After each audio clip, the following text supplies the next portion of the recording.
First episode of the day, and we are going to talk about two particular subjects on this one. I want to cut these two particular subjects because they kind of fit one into the other. First being the title of this video, which is a pastor that got shot during his morning devotions. This is pretty sad stuff. It happened about a couple of days back, I think about 3, 4, 5 days back or so.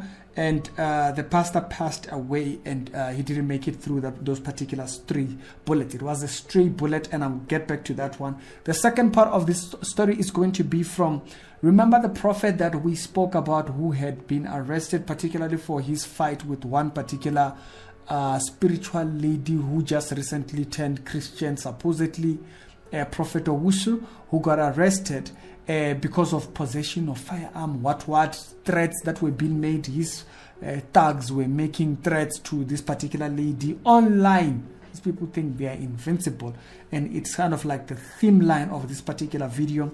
That particular prophet, when he was being released from the police station, there is a footage that I want to show you which fits into the first subject. It's a reality show. We do daily Christian commentary videos. If it's your first time over here, do check the other videos that are down in the pinned comments when you're done watching this one. This is only the first episode, as I mentioned, and let's get to this particular subject. Subscribe if you like this kind of commentary. We do this on a daily basis.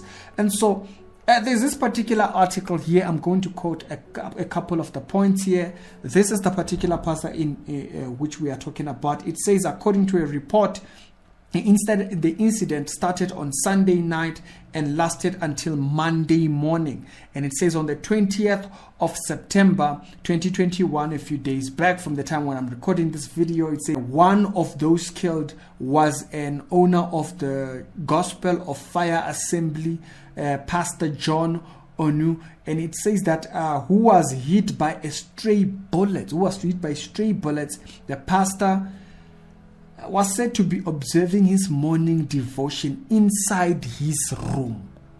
That's pretty sad, because he is in his house. It's not like he was even outside. No, he was in his house. That particular day, there happened to be an incident right outside of his house. As a matter of fact, when you read further into the story, it says that this was actually during a riot of some sort.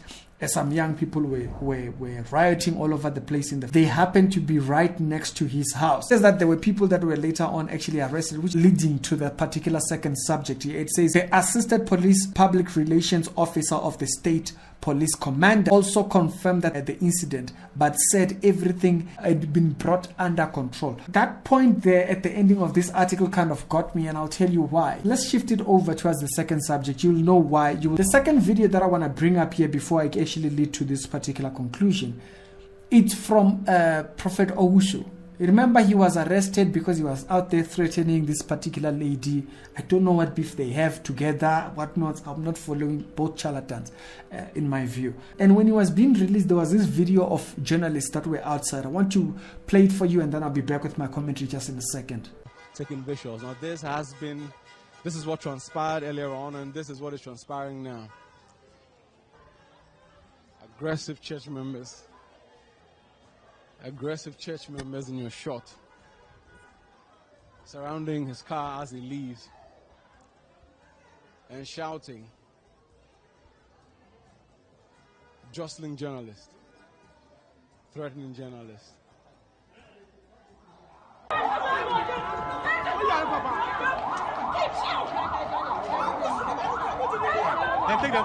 What you are seeing there are the followers of this so-called prophet, who are now fighting journalists from covering the story. Okay? They are fighting the journalists. So basically, they have this view of the man of God should not be touched, not my anointed, and stuff like that. And no pun intended on the first story, by the way, because of the pamphlet that you saw. They want to preserve the image of the pastor. So they are preserving the mortality of the pastor within this present thing, which is why I wanted to revert you to that particular statement in that ending of that article. It says that Philip confirmed the incident, but said everything had been brought back under control. So basically, even at the death of someone, they still, because they were able to calm the situation after the the cause, after effects, basically, after what had happened, it was come down to control. Things can come into control after you have passed. It's such a wake-up moment if you think of how it actually comes off. In this nature is that we must remember we are here in this mortal body, which has effects which are from this mortal earth here. And it does get affected by outside forces. We are not immortal. We shouldn't think of ourselves so. We should always be living with a time base. We must remember we have a very limited time factor. And when that time clocks out, man goes back home. And our body doesn't restrict that exit. Our body does not restrict that from happening.